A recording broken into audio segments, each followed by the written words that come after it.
Mikel, a very eventful game. How did you see it?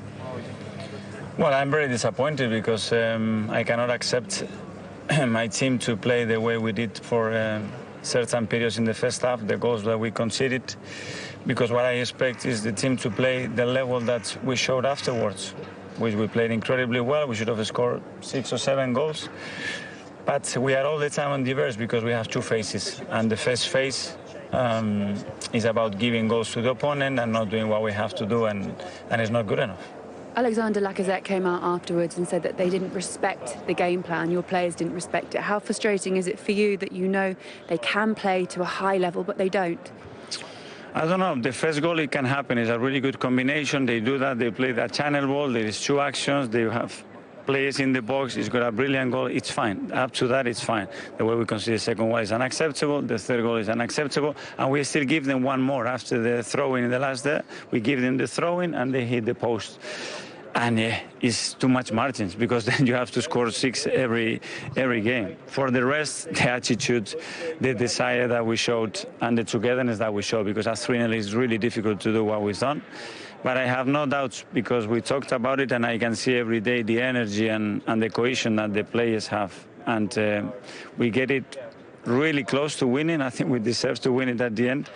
But the first pass really worries me. There were moments as well in that first 30 minutes where the goals were conceded and the energy wasn't there. How do you explain the moments where they switched off, especially for the free kick? Unacceptable, because we talked about that all the time, but it happens. I don't know if it's hangover from Europe, tired, you lose your focus, the game is taking over because you are losing. I don't know what it is. It wasn't only 1 or 2 players, there were more that switched off on the case. So we have to correct that dramatically, quickly. Pierre-Emerick Aubameyang made his way back into the starting lineup today. He looked slightly uncomfortable on the right to begin with. In hindsight, is that something that you wanted to address? He did switch back? Well, with the way we wanted to play, it made all the sense for him to play there. But obviously, we didn't have the ball. We didn't win any duels. Everything it was long ball, second ball, and it wasn't our game. And then he could not have any influence in the game. When we started to play a little bit, I decided to switch them because as well we were having some issues on that side defensive-wise, and we were more stable. Not because of this, because we started to do what we had to do.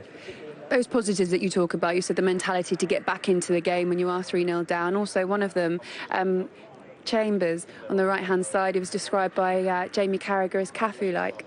No, he was really good. He's been training really well. It's a player that gives us something else. He gives us some height as well in the back line, which we need with the team that we have at the moment. And he was superb. He was really efficient in the final third as well. So I think he had a great performance. Okay. Thank you, Mikel. Thank you. Well, Alexander, a hell of a game, a brilliant comeback, not the 3 points in the end, but how would you assess that? My feeling is mixed between proud of my team because we came back in the second half and disappointed with the first half we did, 30-35 minutes where we didn't respect the game plan from the coach and free goal for them. So this is not what we wanted, but we have to think about it in 2 weeks. 2 potential goals for you. The first one ruled as an own goal in the end, but you got your one in the end, the second goal, and it was the equaliser. It was an important one, wasn't it? I think the first goal is mine. It was given as an own goal, unfortunately. Sorry about that. That's not nice, but yeah. At the end, I scored the second goal, the third goal in the second half. We come back for the draw. How much credit does Callum Chambers deserve for his impact in the game today? A lot of credit because he came back from a big injury. He worked a lot in training, individual as well. And when he have some time from the coach, he showed that he deserves to play for Arsenal. So I'm really happy for him, and I hope the best for him for the season. You said you didn't respect the game plan from the coach. Why did we see that today? I don't know, maybe we had the pressure because we knew it was a big game. This is where we have to improve as well. So we have to work a lot about this to be ready for the end of the season. Is it frustrating as well, those goals that came in quick succession for West Ham in the first half? A couple of those opportunities where perhaps the team weren't fully switched on? Yeah, really disappointed, and it's really complicated when we do this kind of game, this kind of different half time. So we need to, like I said, we need to work a lot to improve for the end of the season. Did you feel there were a couple of opportunities as well, one for you where you felt pulled back? Yeah. I think even with the bad first half we did, we could come back and score more. But this is football. We can't be perfect. We have to still work a lot every day in training to win this kind of game. That's a game of mixed emotions for you. How do you feel now? Disappointed. You know, going 3-0 up and then, you know, dropping back, not having the confidence to go and get another goal. You know, I think second half we could have finished it off. We missed a couple of chances, and you know, if we want to be fighting for top four, I think we need to be putting them away and just having the confidence to play. Is that all it's down to, confidence, with the moments where you kind of switched off, because we saw it from Arsenal as well? Yeah, I mean, you know, when we start like that, it's you know, we need to carry on as a team and kick on from there and go and get more goals. You know, I felt like we dropped off a bit, and you know, obviously they had a little bit more possession, and you know, coming in at 3-1, it makes things difficult. You know, second half we need to start quick, and you know, Lacazette's nearly scored. You know, in the first 10 seconds of the second half. So you know, it's a lapse in concentration and focus, I think. There was a moment as well this side where John Moss stopped playing. You were just about to break, and it looked like, especially David Moyes was rather frustrated with it. Yeah. You know, we was obviously through on goal. You know, 2v1 me and Saeed. I'm not sure why he stopped it. He said there was a head injury, but not. You know, none of the players went down. So you know, I have to take it back. But you know, we can't rely on things like that when we could have put the game to bed. It might be quite difficult to reflect on it now because you were 3-0 up, but you played a big part in that, your goal and your assist as well, and the quick to think on your feet and to take that free kick as quickly as you did. Can you look back at that and think, look, I missed the game against Manchester United, I had to, but I came back with a bang? Yeah, I mean, you know, I'm just trying to help the team, you know, any which way I can, and you know, like I say, it's a team game. You know, everyone's disappointed in the dressing room. You know, I feel like we should have come away with the 3 points, and you know, we have to move on and pick ourselves up and take the positives. Does it show how far this team has come that you are very disappointed about losing out to an Arsenal side, and it's you guys that are knocking on top four? 100%. You know, like I say, for the past, you know, 5-6 games, I feel like the focus and concentration has been there, and you know, as a group we stuck together through the difficult, you know, periods of the game, and you know, today, like I say, it's a little bit of lapse in concentration, and you know, we should have put the game to bed. Okay, thank you, Jesse. Interesting admission, actually, talking about how the players hadn't respected the coach's wishes in that first half performance. No, I don't think he means not respect. I think that's just his translation in the way he's translated. I think that he was more saying that they just didn't execute the game plan, whatever the boss asked for them to do. And you could see that in the first 35 minutes, like he said.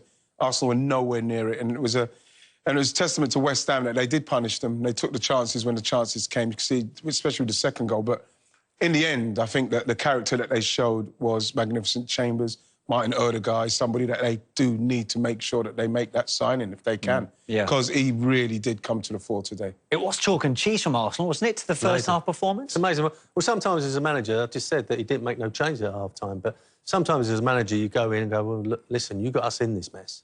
I'm giving you 10 minutes to get us out of it, or, you know, give us a bit of a chance of getting out of it. And I think that because it was 3-1, you often hear 2-0 as a difficult scoreline. Well, Is it, though? Well, because you don't know whether to stick or twist here. You know, you don't know whether to go for it. And mentally, I think, West Ham dropped off. And as Ian said, Odegaard got on the ball, and he was fantastic. You know, there's lots of talk about him, but he actually drove Arsenal back into that game. You spoke about that before the game, how he's becoming a growing influence. Well, the thing is, what you want to see from him is a player that has got unbelievable potential and ability. And you want to see him in a game like that where, you know, he's going to be in the meat and bones of a game where he's got to pick the ball up and does what he does. He wants the ball and he plays it. He's very efficient with it. And he done it in a game where Arsenal needed it. We needed to be able to get the ball into somebody who can keep it in that area, get the movement off of him. And like we saw in so many occasions, he chose the right pass. Fantastic play today. Alan, one observation you made, at half-time, considering Arsenal were second best for much of the first half, Mikel Arteta, interestingly, decided not to make any changes. Yeah. Does he deserve credit for that now? Yeah. I think sometimes, you know, you can be rash. He could have gone and made 3 changes. He could have took anyone off, couldn't he? Except Odegaard. He could have took anyone off because they were so bad, wasn't they, in that first half? defensively and going the other way. It was just... I've never seen an Arsenal team play that bad, you know, for 30 minutes. Yeah. But they got that important goal, didn't they, which give them a little bit of a lifeline. And as I said, he's probably said, look, you got us in this mess. You go out there and you've got 10 minutes, unless I'm bringing people on. Yeah. And he got the response. Because they dominated the second half. They certainly did. Yeah, it was almost virtually from kick-off to the second half. Lacazette had a chance in on goal. Ian, how good a chance was this? Well, it's a very good chance. You know, it's similar to what happened. You know, he gets his shot off, keeper fouls him. I'm thinking, is that a penalty like the one against Tottenham? But apparently they've changed that. So, but this is a very good chance. You know, he doesn't get as much as he'd like on it, but once he got pulled back there, then he got the keeper kicked him. So you're thinking on 2 occasions, watch, he gets pulled back there, he gets on it, but the keeper fouls him there. And, you know, what I'm seeing is, you know, there's a foul there. You know, could have easily been given. Similar to Sanchez, but it's not given. And, you know, we move again. Alan, your reading of that? I mean, I want to add at this point, it hasn't been changed, the ruling. It's just been reviewed since then. Last week's one shouldn't have been, just like I shouldn't be talking about that one. It's just like something that's just come in now. But I'm staying away from that. I think great bit of defending. Yeah. We haven't spoke about Diop because, you know, it was a great ball over the top. Yeah. And he reacted. He thought, well, the keeper's coming out, I'm going to get on the line. And he got on the line and cleared it. So a great bit of defending. Yeah. But that was the important thing, wasn't it? Is that the fact that Arsenal attacked from the off from that second. Well, they did because they had no choice. I was hoping that they could get something so as they can get themselves going once they sat down in there at half-time. And then, you know, once they came out, you knew that they had so much more to give. And I'm sure that West Ham would have known that Arsenal were going to come for them in the second half, and they did. I just wonder how much David Moyes will want to reflect on this one key moment. West Ham were breaking. This was when they were 3-1 up. The advantage, however, wasn't played by John Moss. I don't think I've seen a referee come over and apologise, because it looked like he went over to Moyes. Absolutely ridiculous and decisions. apologised because it's a foul against Antonio, but he's laid it off. Jesse Lingard's in. Is he going to play Benrahma in? But then David Moyes started complaining about it, and he went over and explained it and basically said to him, I think... we see it here, I think, actually. I got that wrong. You know... That reaction is acknowledged. That's not good enough. That's not good enough. You can't get that wrong simply because of what's happened for West. You can't get that decision wrong. So, you know, look at his reaction. You can see, what's David Moyes supposed to say? OK, then thanks, yeah. No, you don't get that wrong. You shouldn't get that wrong. To counter that, did West Ham not get the rub of the green in the first half from where that free kick was taken from when they scored their second goal, perhaps? Well, the thing is, I think that you say, did it get the rub of the green? The ball wasn't moving. The ball was actually further back to where it was. So was it an advantage? If they put it back to where it was, that don't make any difference. 2 yards, yes, they could have stopped it. I think it'd be interesting if Mikel Arteta says anything about that, because let's not forget bad professionalism from the Arsenal players. They all turned their back. But I think a lot of them was waiting for the ball to be placed, the referee to mark it and then march out to 10 yards.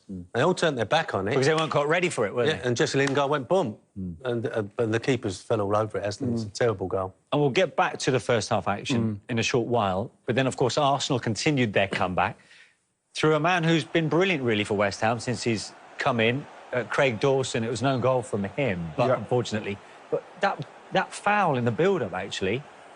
I think you give a handball there, but like this pass here, brilliant ball. But Chambers, who was magnificent today, come in again, surprise. This was given for handball. Into the side. There, I think he's giving it for handball. I like what Lacazette does now. Just bam, puts his hand on it. He's off. And then, you know, what you see Chambers, who was, you know, he's brilliant today going down that right side, and that is just a ball put into the area and hope that someone gets on the end of it, can go in off a defender. And you know what, Ian, that's why, you know, people criticise David because sometimes he's a little bit negative. Yeah.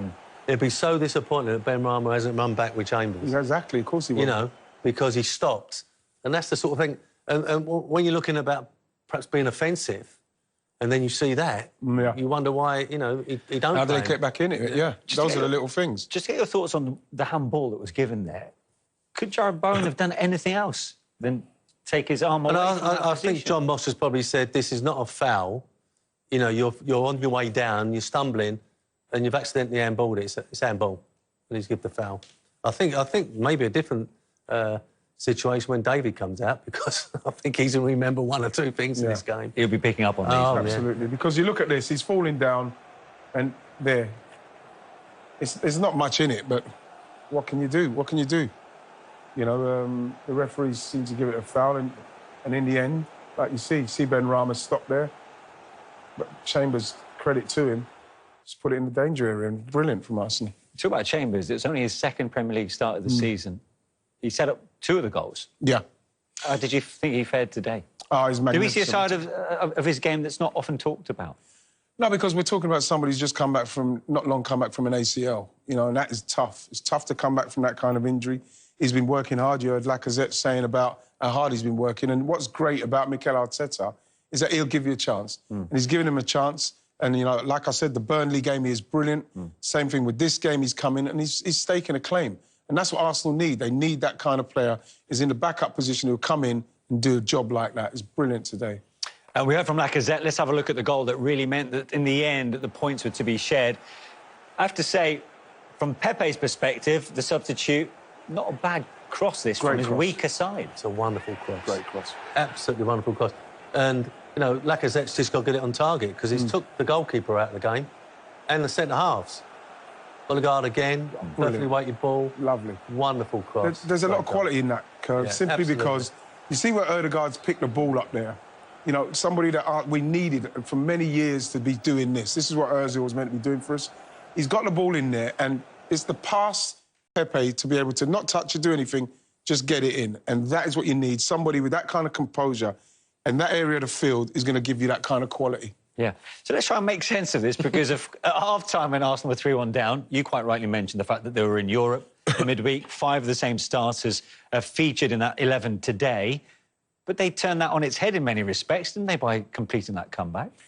Yeah, simply because they had no choice. Otherwise, it could have been very embarrassing. Could you imagine if they carried on playing... Yeah, but having a choice is one thing, and allowing fatigue to set in is another.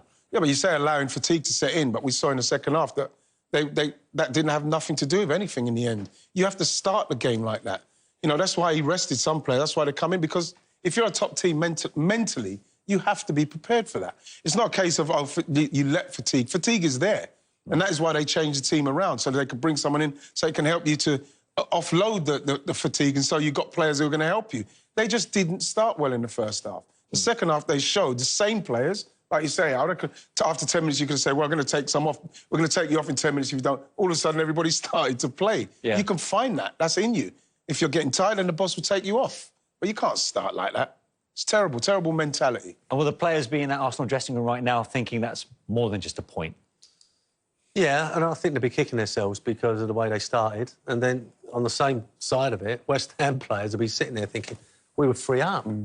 And was it a consequence of West Ham dropping off and Arsenal getting into the game again? And as we're saying, we keep talking about the boy Odegaard. He started to run the show, and he was getting a lot of space and a lot of time, and he made West Ham pay. Yeah.